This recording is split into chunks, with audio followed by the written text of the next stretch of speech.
Boa noite a todos. Mais uma vez estamos juntos aqui, né? Mais uma vez um tema mais pesado, um tema mais denso, mas muito interessante da gente trabalhar. E para a gente começar a pensar nisso, vamos refletir um pouquinho sobre o tema. Olha só, drogas, desafio da dependência e as suas consequências espirituais. É um tema que, apesar de ser recorrente, nem sempre a gente para refletir a respeito disso. Trazer uma reflexão. Nós estamos muito habituados a ver o que os telejornais nos trazem.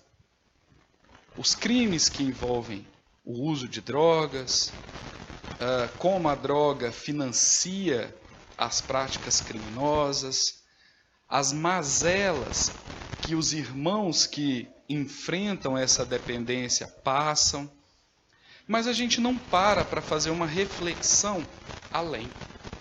Hoje a mensagem do Evangelho lida aqui foi muito pertinente. Ela falou dos instintos, das sensações, dos passos que nós vamos dando em direção a uma evolução, até que a gente deixe para trás o instinto, a sensação e passamos a ter sentimentos. Mas nós não podemos esquecer, nós ainda estamos num corpo de carne. E esse corpo de carne, ele é movido sim por sensações.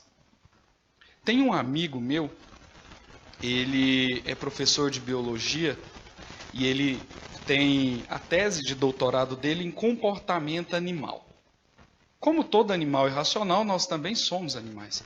E ele fala assim, o ser humano, ele é tão ligado às sensações que se o sexo não fosse uma prática prazerosa, possivelmente o ser humano não teria interesse em reprodução. Tamanha ligação que nós temos com as sensações. E as drogas nada mais são do que isso. Sensações.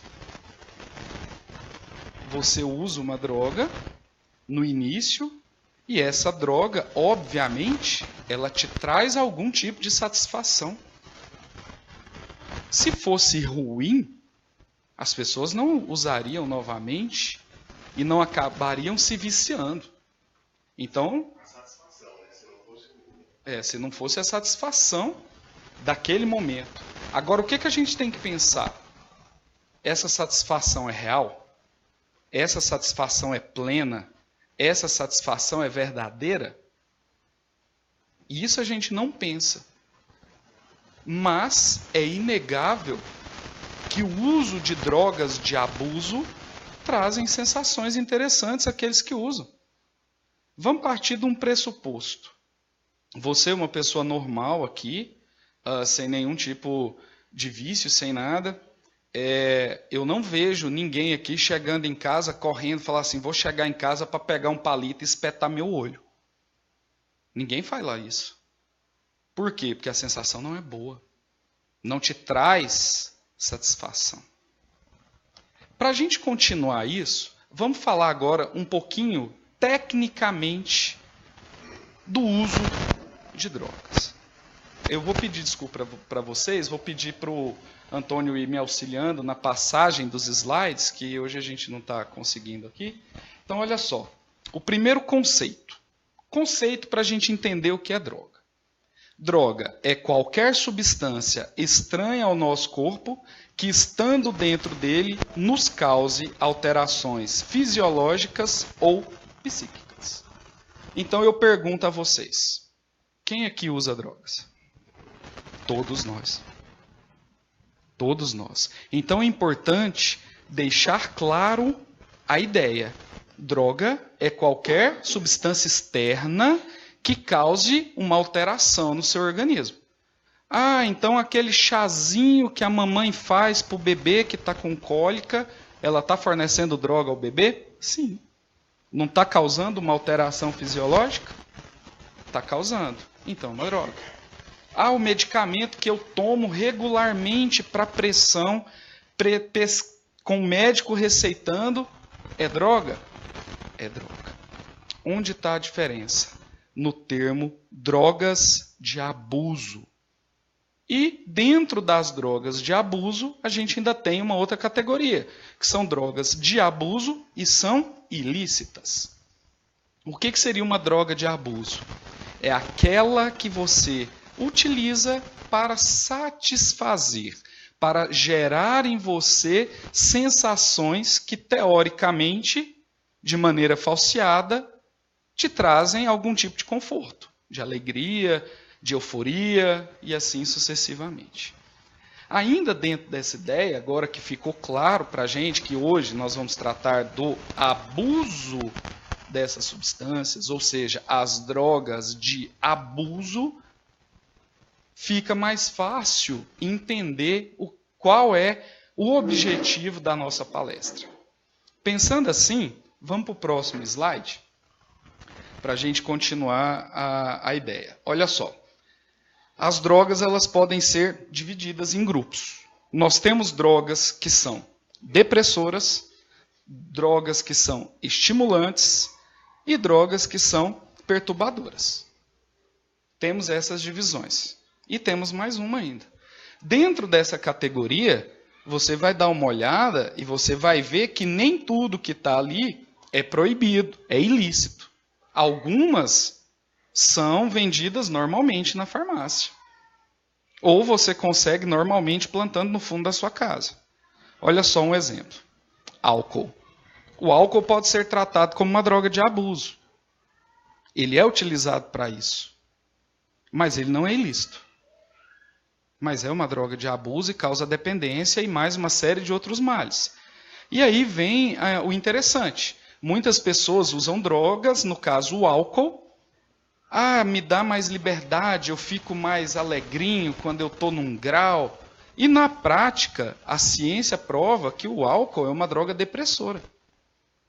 Tanto que quando você excede, a tendência é sonolência. A tendência é que você vá se amuando num canto. Ela cai, e nesse caso ela é uma droga estimulante. Porém, ela não é tratada ainda por uso de você usar aquilo por satisfação, por gerar uma sensação interessante. Seguindo ainda essa parte mais técnica, vamos para o próximo slide. Nós ainda temos aqui a ideia da ciência. E vamos começar a fazer o primeiro link com o Espiritismo. No livro Missionários da Luz, do André Luiz, na página 22, ele fala assim para a gente. O corpo perispiritual, que dá forma aos elementos celulares, está fortemente radicado no sangue. O sangue é elemento básico de equilíbrio do corpo espiritual. E ainda, tratando de André Luiz, ele fala... revela-nos que os neurônios guardam relação íntima com o perispírito. Então vamos começar agora a tratar as drogas pelo lado espiritual. Primeiro, é muito difícil separar exatamente o seu corpo do seu perispírito, do seu espírito. É uma linha muito tênue e elas estão intimamente ligadas. Tanto que vocês já devem ter ouvido falar que as doenças do corpo físico, elas se manifestam no corpo perispiritual e depois elas se manifestam no físico. Todos já ouviram falar disso? Toda doença começa no seu perispírito? Ótimo. Só que André Luiz está deixando claro para a gente que o inverso também ocorre. Então, o primeiro problema dessa dependência é o abuso dessas substâncias e o que essas substâncias vão causar no seu perispírito. Olha que frase pesada, olha o que ele fala para a gente ali. Guardam uma relação íntima com o perispírito. O sangue é elemento básico de equilíbrio do corpo espiritual. Então, meus irmãos, isso significa que nós, quando nós estamos fazendo uso abusivo dessas substâncias, nós estamos maculando não só o nosso corpo físico, mas maculando também o nosso corpo perispiritual. E aí você já tem que pensar duplamente. Ao mesmo tempo, se eu me torno uma pessoa dependente de qualquer que seja a substância, eu estou criando um campo mental. E esse campo mental vai vibrar no seu perispírito. E o seu perispírito vai refletir no seu corpo material. Então é uma avenida de mão dupla. E nós não paramos para pensar nessa ideia. A dependência química, que tem que ser vista e tratada como uma doença, ela basicamente tem fatores espirituais e psicossomáticos muito sérios no nosso organismo. Todos aqui já conhecem vários estudos que mostram que a chance de uma pessoa que faz uso do tabaco desenvolver algum tipo de câncer, principalmente pulmão, boca, laringe, é mais alta do que uma pessoa que não fuma. Então, nós estamos maculando não só o nosso corpo, como também nós estamos maculando o nosso perispírito. E o que é pior, nós sabemos que tudo é uma questão de mentalização e frequência de sintonia. Então, a partir disso, nós começamos a emitir vibrações que são compatíveis a esse estado mental. E são essas ideias que acabam fazendo com que haja um desequilíbrio espiritual. Seguindo ainda dentro dessas manifestações perispirituais que o uso de droga possui, nós vamos ver no próximo slide, por favor, uma ideia interessante. Olha só isso. Comparando as informações dessas obras com as da ciência médica, conclui-se que a agressão das drogas ao sangue e às células neurais também refletirá nas regiões correlatas do corpo perispiritual, em forma de lesões e deformações consideráveis. E aí vem a parte que às vezes a gente não pensa. Em alguns casos, podem chegar até a comprometer a própria aparência humana do perispírito. Ou seja, quando isso se agrega ao nosso perispírito, ele pode gerar cicatrizes, pode gerar feridas, pode gerar perdas desse membro perispiritualmente falando, que é uma mentalização que acaba se refletindo. Pode estar relacionada com uma série de outras ideias. O seu estado mental de desequilíbrio pode simplesmente retirar a sua forma humana. E aí a gente tem alguns casos. O mais comum, que a maioria já deve ter ouvido falar, são os ovoides. As pessoas conhecem a expressão dos ovoides aqui presentes? Vamos esclarecer isso. Normalmente, numa linguagem mais simples, o ser humano em questão, ele está numa zona mental tão desequilibrada, tão perturbadora, que essas ondas mentais vão fazendo com que o corpo perispiritual dele vá regredindo, perdendo a forma humana, até o momento em que ele literalmente fica numa forma de ovo, uma forma ovular. E o desespero e o desequilíbrio permanece, porque o que está deformado é o corpo perispiritual. A mente perturbada continua a agir incessantemente.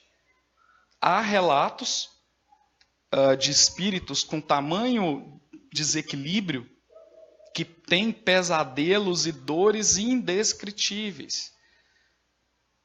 Indescritíveis. Você pode pegar desde André Luiz, Luiz Sérgio, eles têm referências falando da questão dos ovoides. E isso ainda te digo mais, irmãos. A nossa mente em desequilíbrio, ela é tão poderosa que a sua forma humana pode se animalizar. Tem relatos, Wellington? Tem. Em várias obras. Diversas obras.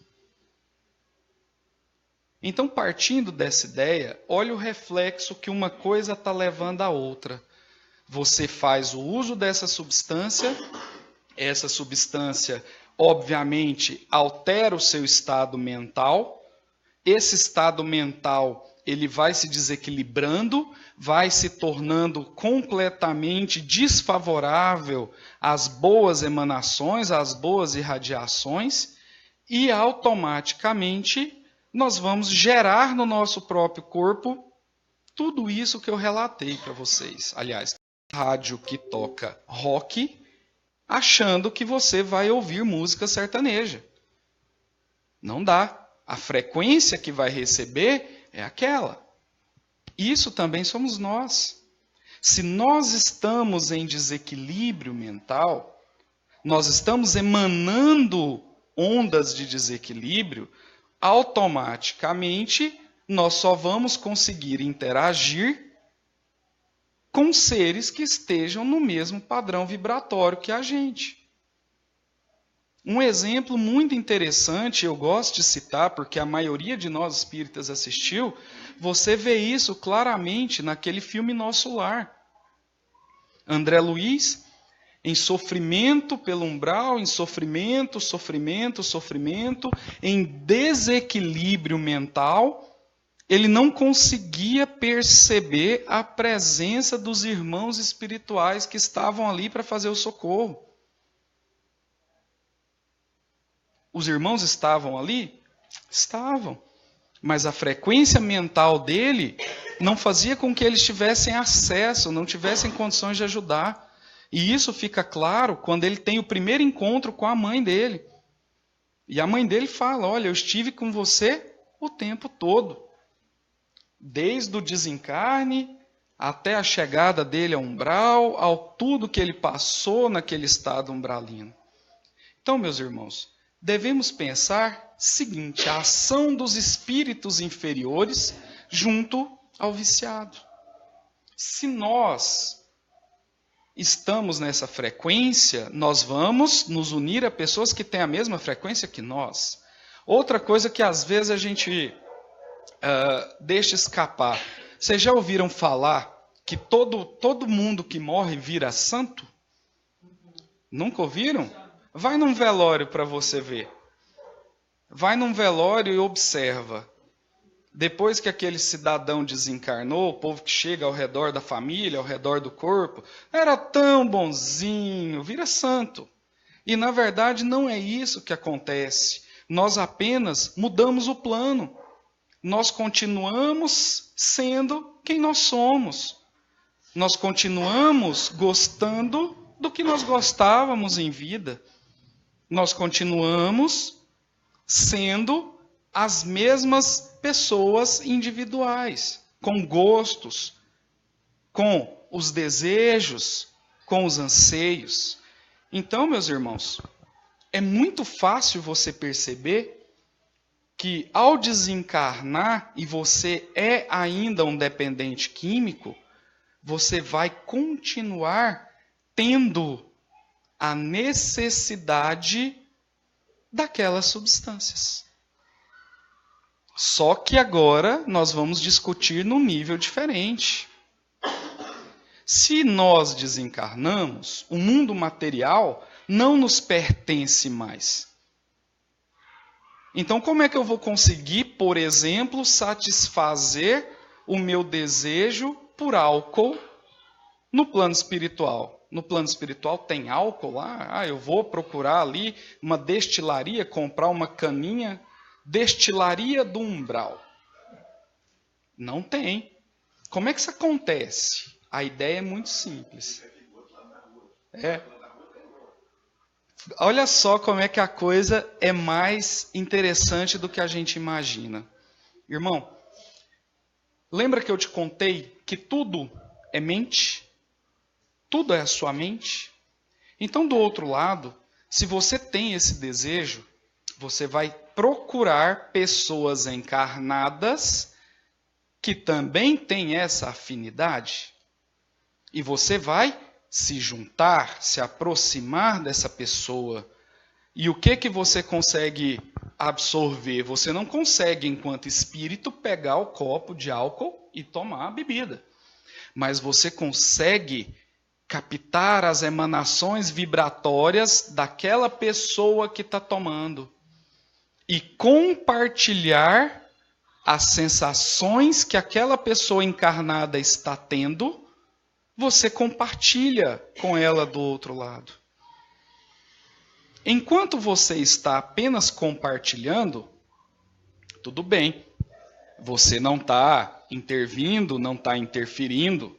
É o livre-arbítrio do outro que está acontecendo. Eu estou a fim de usar tal substância, eu quero usar, opa, eu vou me aproveitar. Deixa eu colar aqui com um colega que vai ser bom. Porém, tudo evolui, irmãos. Tudo. E dessa aproximação, nós começamos a ter processos obsessivos. Esses processos obsessivos, eles se iniciam de uma maneira muito singular, muito pequena, despertando no irmão encarnado o desejo por aquela sensação.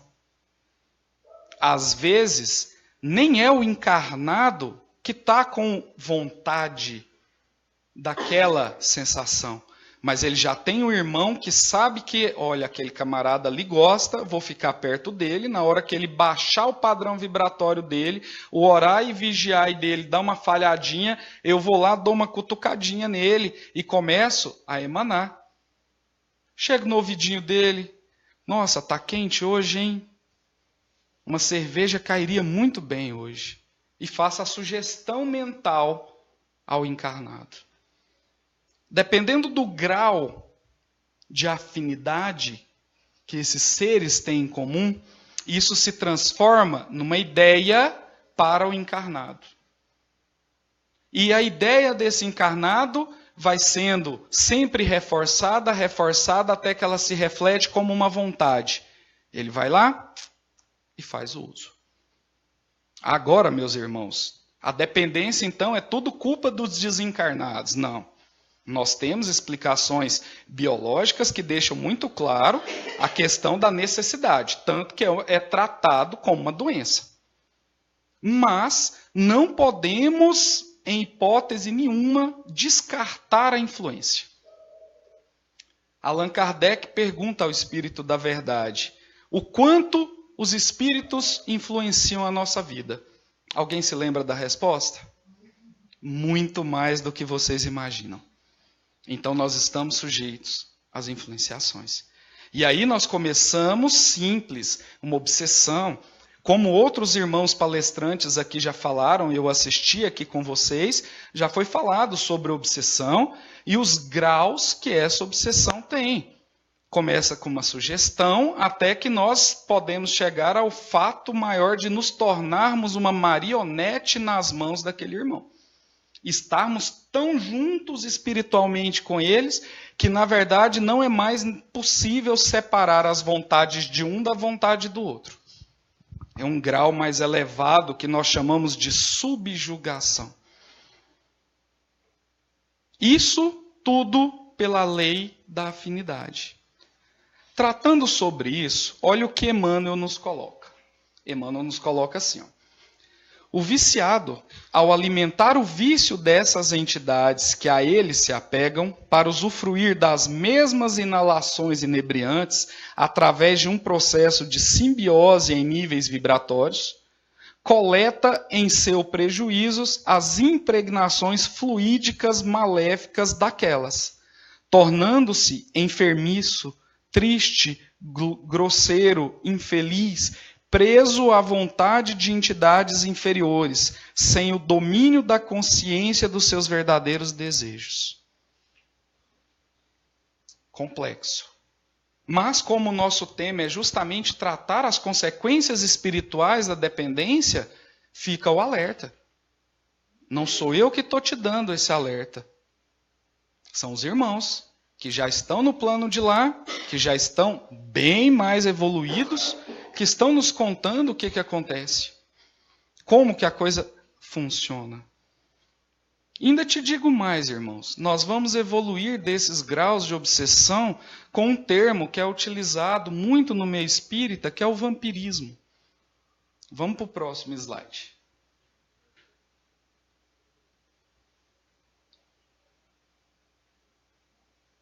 olha só, um alerta. No livro Evolução em Dois Mundos, no capítulo 20, André Luiz fala assim para a gente. Ó. As depressões criadas em nós por nós mesmos plasmam nos tecidos fisiopsicossomáticos que nos constituem o veículo de expressão. Determinados campos de ruptura na harmonia celular, as consequentes tumorações invasoras, mutação de células sãs. No início, obedeceram a determinada distonia originária da mente. Ou seja, como eu havia dito para vocês, o início do processo está todo onde? No nosso equilíbrio mental, no nosso equilíbrio espiritual. Mais um slide, por favor, Antônio. Então, olha só, algumas coisinhas interessantes. Quais os tormentos provocados pelas drogas no perispírito? Nesse caso, eu fui buscar as referências de um irmão que desencarnou em 1973. O nome dele é Luiz Sérgio. Ele desencarnou muito jovem. E ao desencarnar, ele chegou ao plano espiritual e começou a mandar mensagens para a família. E a família transformou isso num livro que se chama O Mundo que Eu Encontrei. Onde ele narra de uma maneira bem simples, direta, numa linguagem juvenil, como é o mundo que ele encontrou. E como tudo, os trabalhos dele foram evoluindo. E ele começou a mandar mais livros, porém esses livros não mais de mensagem para a família.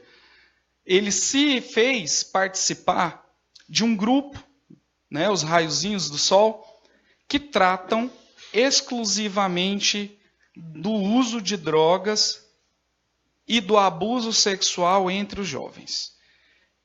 Quem aqui não conhece as obras dele, fiquem à vontade para estudar. A didática dele é muito boa, é muito simples a linguagem, até mesmo porque ele era um jovem, assim como a maioria, vivia na Terra. Então os livros dele, só que, como todo jovem, ele não teve pudor em descrever o que ele encontrava. Então fica bem interessante, tá? Fazendo uma propaganda, porque eu sou muito fã dele, você tem aí livros fantásticos que tratam de aborto. Tem um livro dele que chama-se A Hora do Adeus, que trata exatamente do momento da morte, do velório até o sepultamento. E mais uma série de outros livros que tratam de drogas e sexo com relação à juventude. Olha o que ele nos conta. Às vezes, os órgãos genitais se deformam e, em seu lugar, formam-se enormes feridas que corroem. Estão aí, quem achar que eu criei isso, está no livro Mão Estendida. Outra coisa, né, no livro Ninguém Está Sozinho. Às vezes, o perispírito se atrofia e regride a embrião. Já falamos disso. Isso é para corroborar o que André Luiz e Emmanuel falou anteriormente. Ou seja, todos estão falando a mesma coisa, com uma linguagem diferente, mas a mesma coisa. Uma descrição. O Vale dos Picos. Um local sombrio e terrível, onde agrupam-se os toxicômanos desencarnados, empedernidos, ainda sem assistência. O vale é comandado por uma equipe perversa de grande poder sobre a mente dos toxicômanos, encarnados e desencarnados.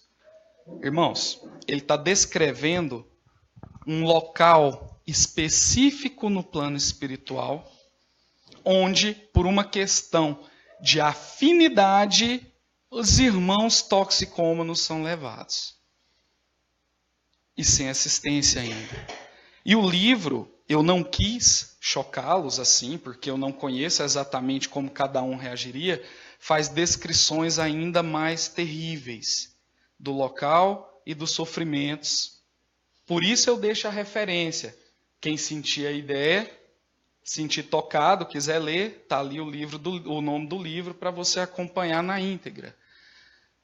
A overdose provoca a desencarnação e é compatível a uma queda do 16º andar de um edifício. O cordão fluídico que liga o perispírito ao corpo é estraçalhado. Portanto, se o corpo físico sofre violência, mais ainda o perispírito. Tratando daqueles irmãos que infelizmente não resistem ao uso abusivo de drogas, como se dá esse desencarne? Então, meus irmãos, fica o alerta. Às vezes parece assustador, mas a realidade é assustadora. E como a gente pode se precaver ante a isso? Basicamente fazendo o que nós estamos fazendo aqui hoje. Estudando, entendendo, repassando esses conhecimentos aos nossos filhos, aos nossos parentes, aos irmãos, amigos, tratando de tudo isso. Eu gostaria de que vocês imaginassem essa cena. Um lugar sombrio, com pessoas extremamente feridas, machucadas, sendo subjugados na lei do chicote por outros irmãos ainda num caráter mais endurecido. Essas são algumas das consequências espirituais da dependência, do uso dessas drogas.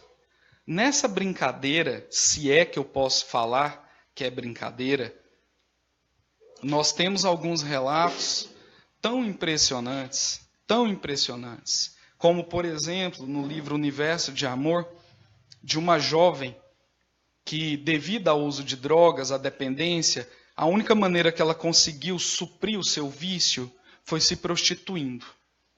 Então ela se prostituía e, ao se prostituir, ela arrecadava o dinheiro para poder satisfazer essa falsa sensação de felicidade que a droga traz. Quais as consequências? Olha como um ato foi levando a outro. Quando ela, sem perceber, ela estava envolvida por uma legião de irmãos desencarnados, também no mesmo padrão vibratório, que incentivavam a ela tanto a prática da prostituição, no caso o sexo, quanto do uso de todas as drogas. Como consequência, ela contraiu o vírus HIV, e ao contrair o vírus HIV, ela transmitiu esse vírus a vários outros parceiros. E ela fez 12 abortos no decorrer. Então uma coisa foi levando a outra, que foi levando a outra. Quando essa irmã chegou ao desencarne por via da overdose, ela literalmente foi recebida no plano espiritual por uma legião, só que não de amigos, não de pessoas para ampará-la, de inimigos. Foi com seu perispírito totalmente deformado.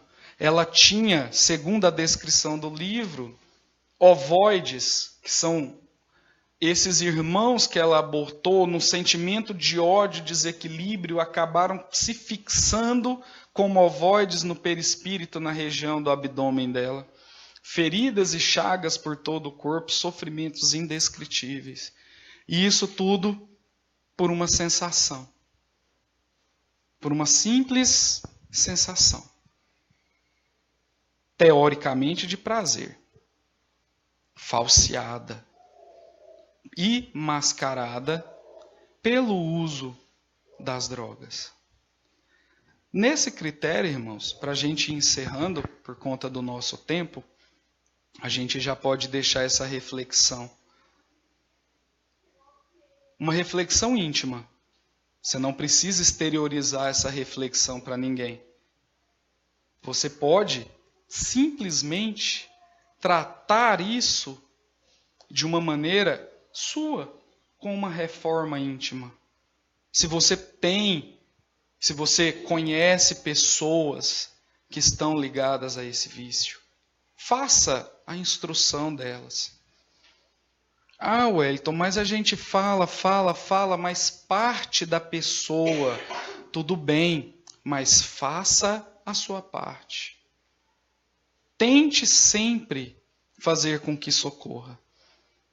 No livro do André Luiz, tem um fato que eu achei interessante, não coloquei no e-mail, desculpa, não coloquei nos nossos slides, mas eu achei bem interessante, que era o seguinte: um jovem casal e a sua mãe moravam na mesma casa, estavam se dirigindo a uma reunião pública a um centro espírita.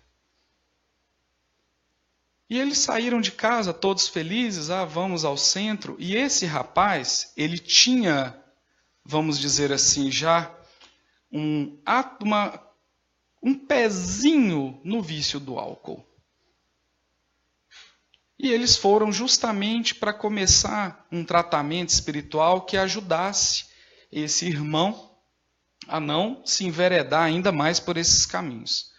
E aí entra o interessante do seu padrão mental. Quando essa família saiu da casa deles, eles já estavam com aquele pensamento bom: eu vou ao centro, eu vou assistir uma palestra, vou fazer a minha reforma íntima. Então eles estavam, segundo André Luiz, protegidos por uma luz muito grande. E os irmãos que estavam desencarnados na residência dele, na porta, detalhe, segundo André Luiz, em torno de 50. Pouquinho, né? Para um cara só. 50. Não conseguiam, neste momento, se aproximar desse irmão. E eles foram assim até a entrada no centro. Durante a palestra, aquele momento, tomou seu paz, saiu de lá, acabou a reunião. Quando ele saiu fora, a primeira coisa que ele pensou foi no vício.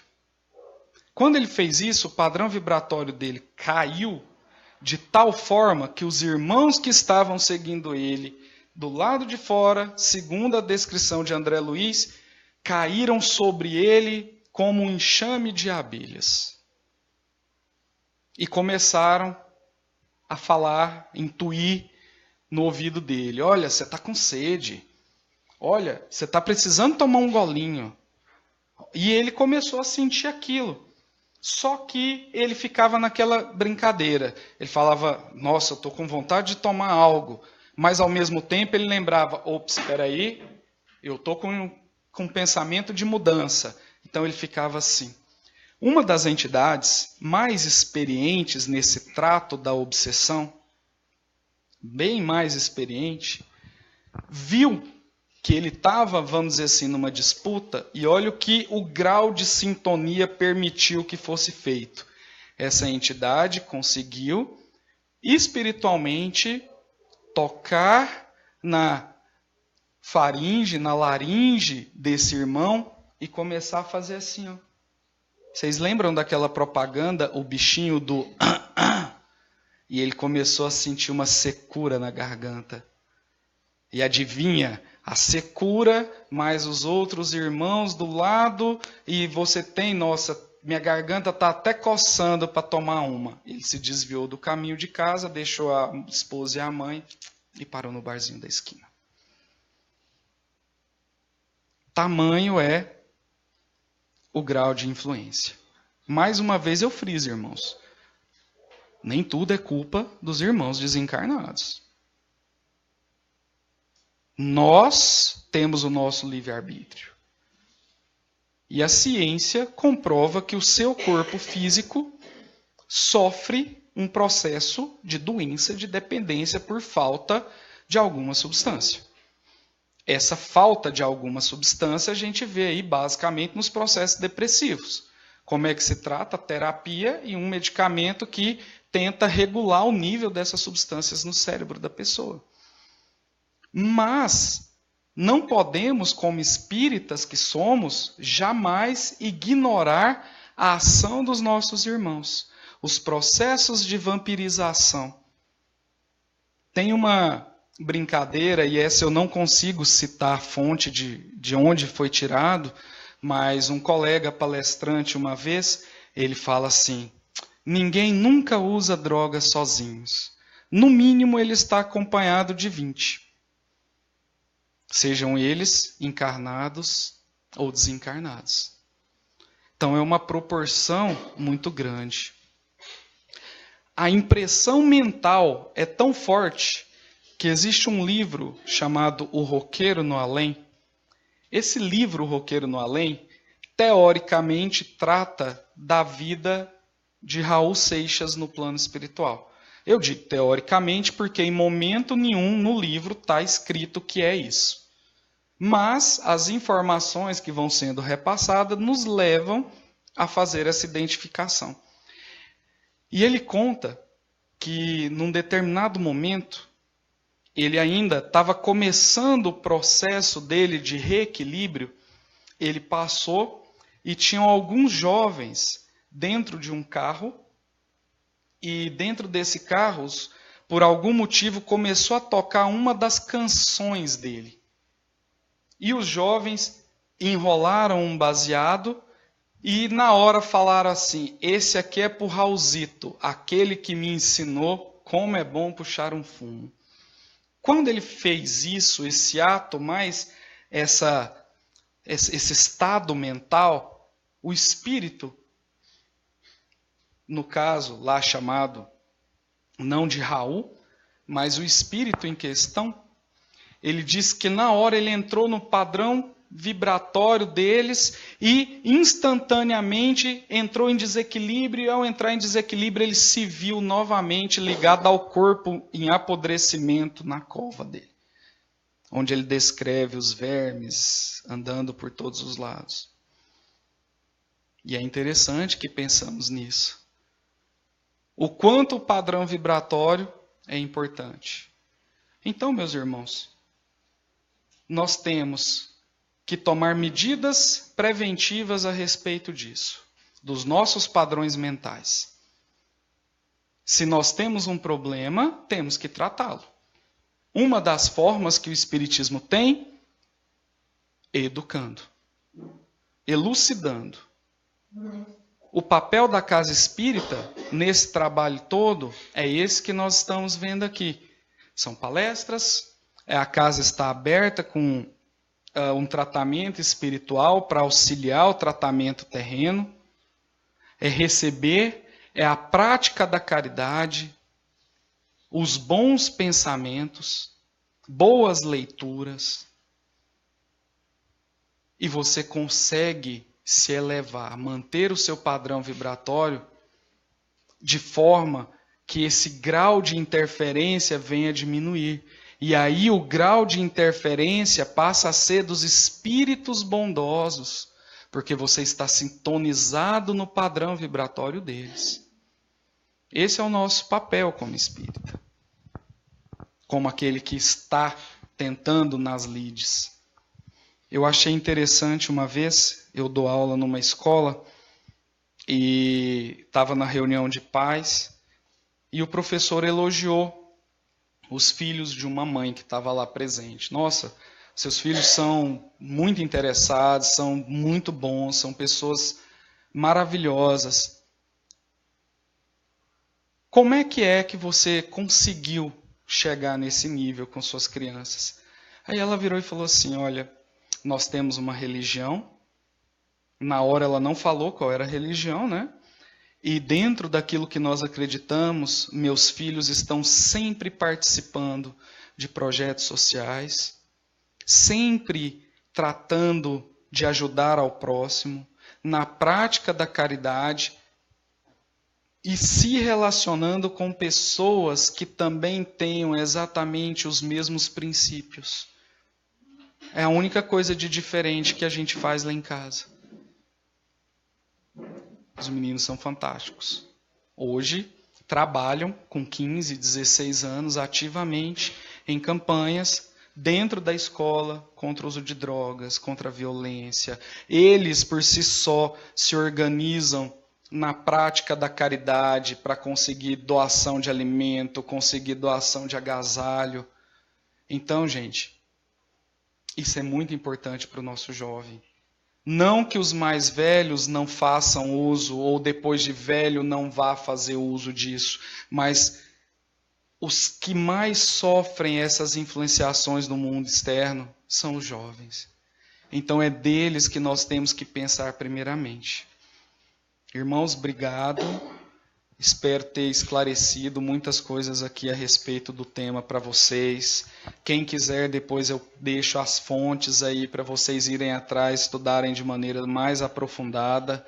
Mais uma vez eu agradeço a paciência de vocês em ficar aqui me ouvindo, tá? Obrigado. Essa casa aqui é nossa, que é minha, que eu me sinto muito bem aqui com todos vocês e que nós possamos voltar para casa melhores do que chegamos aqui. Muito obrigado, viu, gente? Boa noite, que Jesus acompanhe a todos nós no retorno para os nossos lares. Como é que é? Aí eu falo e reza? Então tá. Eu sei. Então vamos lá. Vamos nos preparar para a nossa prece então, tá? Vamos então nesse instante fechar os olhos, elevar o pensamento até Jesus e vamos agradecer ao Pai, ao Mestre, pelas informações recebidas, pelas bênçãos que nós temos aqui. Que nós possamos emanar bons pensamentos, boas energias para essa caravana de irmãos desencarnados que chegou para assistir a essa palestra de hoje. Irmãos que estão em tratamento ainda, em desequilíbrio pelo uso abusivo das drogas, do sexo. Que esses irmãos possam neste momento serem tratados, receberem as nossas emanações. Vamos hoje doar ao invés de pedir. Mestre Jesus, ampara a todos, encarnados e desencarnados, a todos que necessitam do seu auxílio, de um sorriso, de um abraço. Que possamos, Mestre, sentir os teus ensinamentos no coração, e que o nosso coração se torne a morada deles. E que possamos, assim como tu, espalhar essa luz a todos e a tudo. Mestre Jesus, graças te damos e que assim seja, Mestre.